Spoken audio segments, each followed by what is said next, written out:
اعوذ باللہ السمیع العلیم من الشیطان الرجیم من حمزہ ونفخہ ونفسہ بسم اللہ الرحمن الرحیم ربی یسر ولا تعسر وتمم بالخیر ربی زدنی علما وما یفعلوا من خیر فلن یکفروہ واللہ علیم بالمتقین ان الذین کفروا لن تغنی عنہم اموالہم ولا اولادہم من اللہ شیئا وَأُولَٰئِكَ أَصْحَابُ النَّارِ هُمْ فِيهَا خَالِدُونَ۔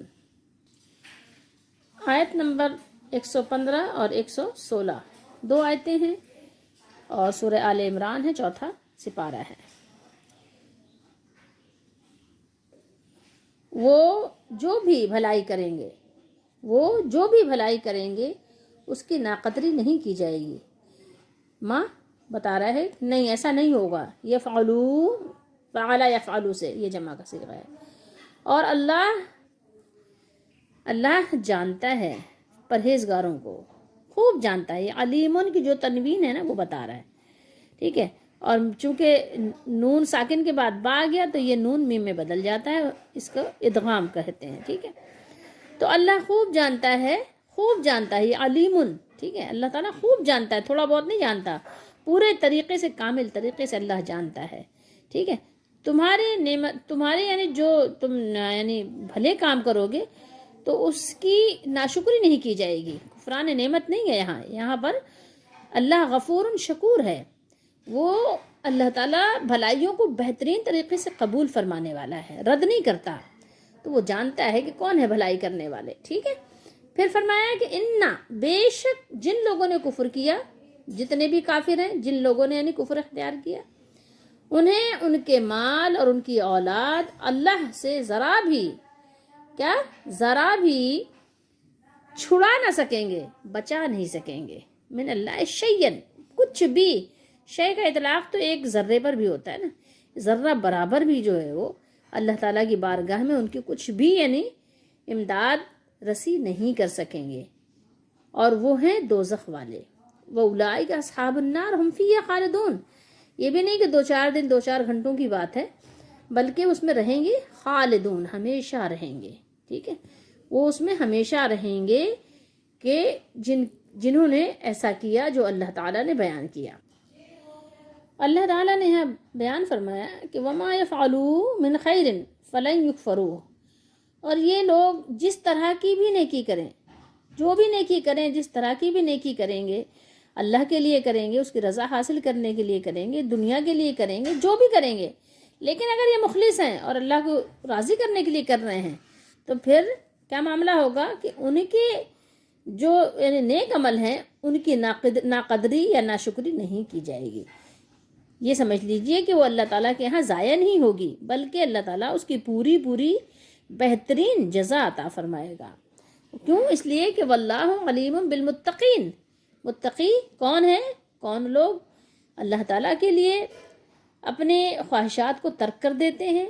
وہ کون لوگ ہیں جو اللہ کی رضا حاصل کرنے کے لیے اپنی مرضی کو بالائے طاق رکھ دیتے ہیں؟ وہ کون لوگ ہیں جو اللہ کی رضا کے لیے ہر وقت سر تسلیم خم رکھتے ہیں؟ تو اللہ جانتا ہے پرہیزگاروں کو، متقیوں کو اللہ خوب جانتا ہے، جانتا بھی نہیں ہے بلکہ خوب جانتا ہے۔ میں اور آپ تو ظاہر جانتے ہیں، وہ ہر طریقے سے جانتا ہے۔ اس سے کسی بھی عمل کرنے والے کا عمل چھپا ہوا نہیں ہے، مخفی نہیں ہے، اور نہ کسی اچھے عمل کرنے والے کے عمل کا اجر اللہ کی بارگاہ میں ضائع ہو سکتا ہے، یہ ممکن ہی نہیں۔ پھر اللہ تعالیٰ نے کافروں اور مشرکوں کے بارے میں خبر دیتے ہوئے فرمایا، کیا فرمایا؟ دیکھیے، ان الذین کفروا لن تغنی، غنی ہم کہتے ہیں نا کہ بڑا غنی ہے وہ، اسی طریقے سے لقب ہے نا عثمان غنی، بہت بانٹنے والے، بہت دینے والے۔ اور غنی کا ایک معنی ہوتا ہے بے نیاز ہو جانا، ٹھیک ہے۔ تو جو لوگ اپنا مال بھی دیتے ہیں نا تو ان کو مال کی بہت زیادہ وہ نہیں ہوتی، ہرس نہیں ہوتی، بلکہ جو اللہ کی طرف سے آیا ہے وہ اللہ کی راہ میں اس کو بالکل کھلے دل سے دیتے بھی ہیں، ٹھیک ہے۔ بالکل بے نیازی سے بانٹتے ہیں، بے پرواہی سے بانٹتے ہیں، فکر نہیں کرتے کہ پیچھے کیا ہوگا ان کو، کیونکہ اللہ پر پورا بھروسہ ہوتا ہے، پورا یقین ہوتا ہے، یقین کامل ہوتا ہے، تو بڑی بے نیازی کے ساتھ فراخ دلی سے، فراوانی سے بانٹتے ہیں، دونوں ہاتھ سے بانٹتے ہیں، ٹھیک ہے، ہا کذا جیسے ہے کہ وہ اس طرح بانٹتے ہیں. تو غنی کا مطلب ہوتا ہے لوگوں سے بے پرواہ ہو جانا، لالچ نہیں کرنا کہ ہاں ہم اس کو دیں جو ہمیں بھی دے، بلکہ بے پرواہی کے ساتھ وہ اللہ کی رضا حاصل کرنے کے لیے، آخرت پر یقین کرنے کے لیے اور آخرت میں بہترین اجر پانے کے لیے خوب بانٹتے ہیں. تو اللہ نے فرمایا لن تغنی عنہم اموالہم ولا اولادہم من اللہ شیئا. ان کے بارے میں اللہ نے فرمایا جب اللہ تعالیٰ انہیں سزا دینے کا ارادہ فرمائے گا تو ان کے مال اور اولاد اللہ کی سزا یا اس کے عذاب کو ان سے ہرگز دور نہیں کر سکیں گے. نہ تو ان کی اولاد دور کر سکے گی، نہ ہی ان کا مال ان سے دور، یعنی ان کے کچھ کام آئے گا کہ ان کو بے نیاز کر دے، بے فکر کر دے، ان کا مال ان کو بے فکر کر دے. جیسے دنیا میں مالدار کو کیا کرتا ہے، اس کا مال جو ہے اس کو غنی کر دیتا ہے، اس کو کوئی حاجت نہیں ہوتی، جو چاہتا ہے خرید لیتا ہے، جس کو چاہتا ہے دے دیتا ہے، جب چاہتا ہے عمرہ کر لیتا ہے، جب چاہتا ہے شاپنگ کر لیتا ہے، جب چاہتا ہے ہوٹلنگ کر لیتا ہے. اسے فکر نہیں ہوتی نا، پرواہ نہیں ہوتی، کیونکہ اس کے پاس مال ہے. جب چاہتا ہے مہمان نوازی کرتا ہے، خاطر تواضع کرتا ہے، غریبوں میں بانٹتا ہے، فلاحی اداروں میں دیتا ہے، کیونکہ اس کے پاس مال ہے. تو اس کے مال نے اس کو بے فکر کر رکھا ہے کہ اس کو فکر نہیں ہے کہ ہاں اگر میں مال بانٹوں گا تو میرا کیا ہوگا، کیونکہ خزانے ہیں اس کے پاس، بینک بھرا ہوا ہے، بینک بیلنس اس کے پاس بہتات ہے، اس کے علاوہ زمینیں ہیں، پلاٹس ہیں، یہ ہیں وہ ہیں فلاں ڈھمکا، تو اس کو پرواہ نہیں ہے. تو وہ مال بانٹتا ہے تو مال نے اس کو غنی کر دیا ہے. لیکن آخرت میں ایسے لوگوں کا مال جو اللہ تعالیٰ کی نافرمانی میں خرچ کرتے ہیں، حرام کماتے ہیں، حرام جگہوں میں خرچ کرتے ہیں، یا حلال کماتے ہیں حرام جگہوں میں خرچ کرتے ہیں، اور وہ اللہ کی رضا کے لیے خرچ نہیں کرتے اور اللہ کو راضی نہیں کرتے، یا وہ ایمان نہیں لاتے. بہت سارا مال ہے بھی اور ایمان نہیں لاتے، بلکہ وہ انسان تو ہیں، فلاحی اداروں میں خرچ کرتے ہیں، فلاحی کاموں میں خرچ کرتے ہیں، لیکن چونکہ وہ مومن نہیں ہیں، تو ایسے لوگوں کا نہ تو مال اور نہ ہی اولاد اللہ کی سزا سے، اللہ کے عذاب سے ان کو بچا نہیں سکے گی، غنی نہیں کر سکے گی، بے نیاز نہیں کر سکے گی.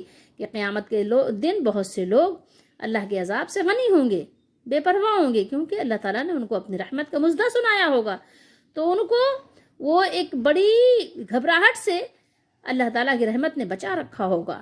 تو اس لیے اللہ نے فرمایا کہ لن تغنیا، لن کا مطلب ہوتا ہے ایک تو مستقبل کے لیے خاص کرتا ہے، اور دوسرے ہرگز نہیں کا معنی دیتا ہے، ہرگز نہیں. ٹھیک ہے، تو ہرگز اللہ تعالیٰ ایسا ان کے ساتھ معاملہ نہیں کرے گا کہ ان کا مال وہاں کچھ کام آ جائے، یا ان کی اولاد ہی کوئی ان کی سفارش کرے کہ اللہ تعالیٰ میرے ابا ہیں، ایمان والے ہیں، نیک ہیں، اللہ تعالیٰ ان کو بھی بخش دے. نہیں، ٹھیک ہے. تو ان کا جو ہے مال، نہ ان کی اولاد اللہ کی سزا سے، اللہ کے عذاب سے ان کو ہرگز بچا نہیں سکیں گے.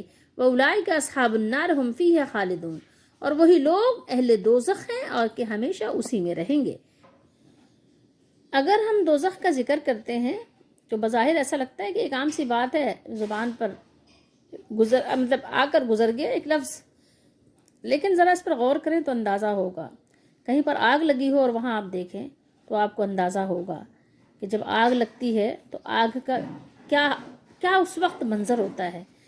دیکھنے والا بھی اس کا دل بھی دہل جاتا ہے، دور سے دیکھ کر بھی دل دہل جاتا ہے.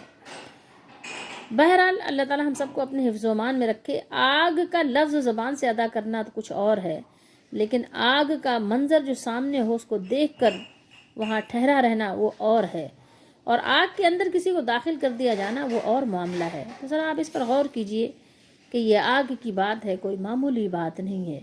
اور یہ آگ بھی کون سی ہے جو ہمیشہ رہیں گے، ہمیشہ.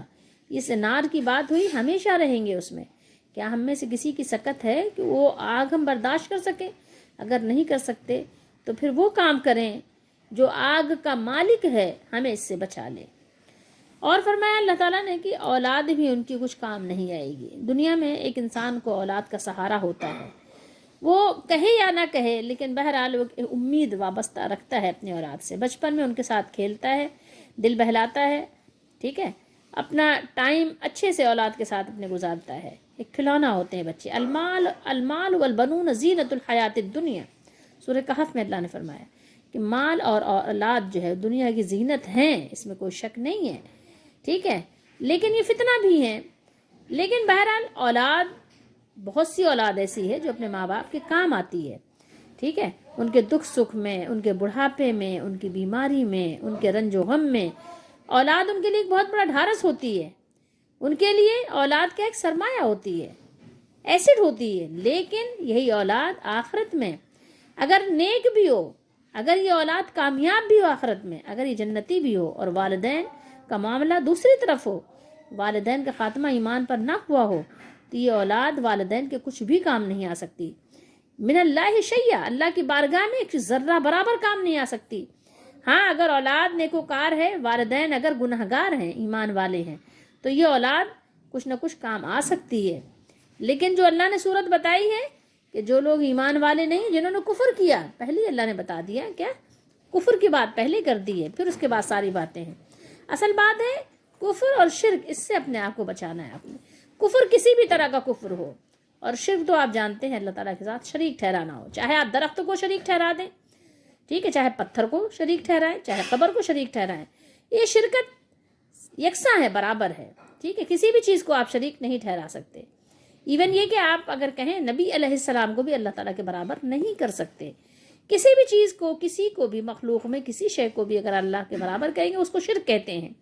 کفر یہ ہے کہ اسلام کی کسی بات کا آپ انکار کر دیں، قولی طور پر یا فعلی طور پر. ٹھیک ہے، آپ اپنے عمل سے انکار کر دیں یا اپنی زبان سے انکار کر دیں، دونوں صورتوں میں کفر کہلاتا ہے. کفر اور شرک میں تھوڑا سا فرق ہے.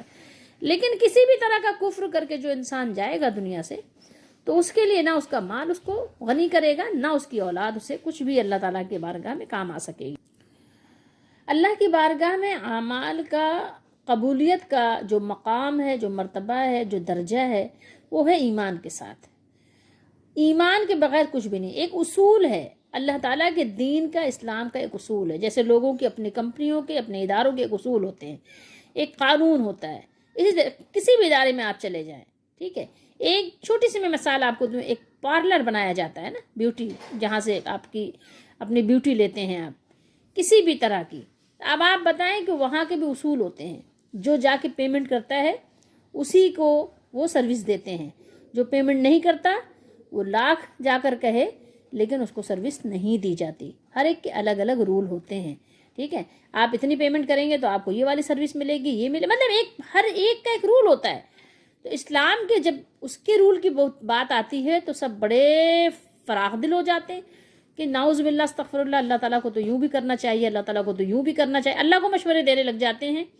ٹھیک ہے، جو چنی سی عقل ہے ذرا سی دماغ میں، ایک سکے کے برابر، تو اس سے جو ہے، جو اللہ نے، وہ بھی اللہ ہی نے دی ہے، وہ بھی اللہ نے ٹھیک اور درست بنایا ہے.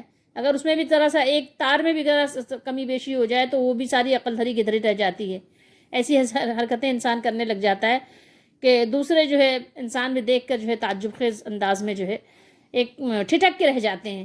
تو اب آپ بتائیے کہ پھر وہ اپنے مالک کو ہی مشورہ دینا شروع کر دیتا ہے. تو مالک نے ایک قانون بنایا ہے، اگر آپ مالک کے قانون سے باہر نکلو گے تو پھر آپ کا عمل جو ہے، آپ کی اپنی مرضی کا عمل آپ کے پاس ہی رہے گا، وہ نہیں قبول ہوگا، اللہ کی بارگاہ تک نہیں جائے گا. تو یہ ہے، سب سے پہلے یہ جانیے کہ اللہ تعالیٰ کے ایک قانون ہے، اور وہ یہ ہے کہ ایمان لانے کے بعد جو ایمان کے تقاضے، جو ایمان کے اصول بتائے گئے ہیں، ایمان سیکھیے، پھر اس کے بعد آپ نیک عمل کریں گے تو اللہ کی بارگاہ میں مقبول ہوگا. پھر اگر گناہ بھی اس کے ساتھ ہو جائیں گے تو گناہ کی بھی اللہ تعالیٰ سے معافی مانگیں گے تو وہ بھی معاف ہوگا. لیکن اگر آپ کہیں کہ اللہ تعالیٰ کی بارگاہ میں آپ بغاوت کریں، ضدی ہو جائیں اور ایمان بھی نہ لائیں، اور ایمان لا کر جان بوجھ کر یہ کہیں کہ ہاں مسلمان تو ہیں لیکن یہ ہے کہ اللہ تعالیٰ کی حدوں کو پار کریں، تو پھر اللہ تعالیٰ ایسوں کو بالکل بھی کیا کرے گا، اپنے رحمت سے دور کر دے گا، اور نہ ان کا مال، نہ ان کی اولاد ان کے کچھ کام نہیں آئے گی. اور ان آیات کا جو ہم نے ابھی تلاوت کی، اوپر سے بھی تعلق ہے. اوپر کیا بات چلی آ رہی ہے؟ اوپر دیکھیے آیت نمبر 114 میں اللہ نے کیا بیان کیا تھا کہ جو لوگ ایمان لاتے ہیں اللہ پر، آخرت پر، بھلائی کا حکم دیتے ہیں، برائی سے منع کرتے ہیں، نیکیوں کے کاموں میں وہ دوڑ لگاتے ہیں، یہ ساری باتیں ہوئی تھی نا. تو یہاں اللہ نے بیان کیا کہ اللہ تعالیٰ کو معلوم ہے کہ وہ کون لوگ ہیں. جو لوگ تم کر رہے ہو جو کام، تو اللہ تعالیٰ تمہارے اس کو ضائع نہیں کرے گا. اللہ کو معلوم ہے کہ متقی کون ہے، کس نے اللہ کے لیے کیا ہے. یہ سارے کام جس نے کیے ہیں، جس نے خیرات کے کاموں میں، بھلائی میں دوڑ لگائی ہے، جو صالحین ہیں، ٹھیک ہے، تو اللہ کو معلوم ہے کہ جو انہوں نے کیا ہے تو وہ کس لحاظ سے کیا ہے. دنیا کی کوئی غرض تھی، دنیا حاصل کرنے کے لیے کیا، باس کو راضی کرنے کے لیے کیا، بیوی کو خوش کرنے کے لیے کیا، سماج میں تعریف کی شہرت کے لیے کیا کہ میری خوب تعریف ہو، خوب واہوائی ہو، خوب چرچا ہو، لوگ میری واہوائی کریں کہ جی فلاں صاحب تو بڑے سخی داتا ہیں، ٹھیک ہے، فلاں تو بڑے تہجد گزار ہیں، بڑے نمازی ہیں، مسجد میں پہلی صف میں ہوتے ہیں، بہت جلدی آ جاتے ہیں۔ آپ نے جو کچھ بھی کیا، یتیموں کو سرپرستی کی، جی فلاں صاحب تو جو ہے چودھری صاحب تو اتنے یتیموں کو پالتے ہیں، آپ نے یہ سب کہلانے کے لیے کیا، آپ نے کس لیے کیا، اس سب اللہ کو معلوم ہے، ٹھیک ہے۔ یہ اس لیے ربط ہے پیچھے سے، یہ سارا کام جن لوگوں نے کیا ہے، تو جو کچھ بھی کیا ہے، جو بھی خیر کے کام انہوں نے کیے ہیں، خیر کے کام جو انہوں نے کیے ہیں، تو اللہ کو معلوم ہے کہ یہ خیر کے کام بھی کس لیے کیے گئے ہیں، اللہ کو خوش کرنے کے لیے کیے گئے ہیں یا اللہ کے بندوں کو خوش کرنے کے لیے، واہواہی کے لیے، تعریفات کے لیے کیے گئے ہیں، کس لیے کیے گئے ہیں اللہ کو معلوم ہے۔ اور جن لوگوں نے اللہ کے لیے کیا ہے تو اللہ تعالیٰ ان کے عمل کی ناقدری نہیں کرے گا، ان کو ان کی عمل کے پورے پورے بدلے دیے جائیں گے، پوری پوری جزا، پورا پورا صلہ دیا جائے گا۔ اور جن لوگوں نے کفر کیا تو ان کے بارے میں یہ ساری باتیں بیان ہو گئیں۔ اللہ تعالیٰ ہم سب کو قرآن اور سنت پر صحیح طریقے سے اللہ پر یقین رکھتے ہوئے ایمان کے ساتھ اچھے اعمال کی اس کو بجا لانے کی توفیق دے، اور اللہ تعالیٰ ہم سب کو جھوٹی نمود و نمائش اور جھوٹی شہرت سے بچائے رکھے۔ تو یہ کہ اللہ تعالیٰ اس کی رحمت سے امید کرتے ہیں کہ وہ کامیاب لوگوں میں ہمارا بھی معاملہ کرے گا۔ اللہ ہم سب کا حامی و ناصر ہو۔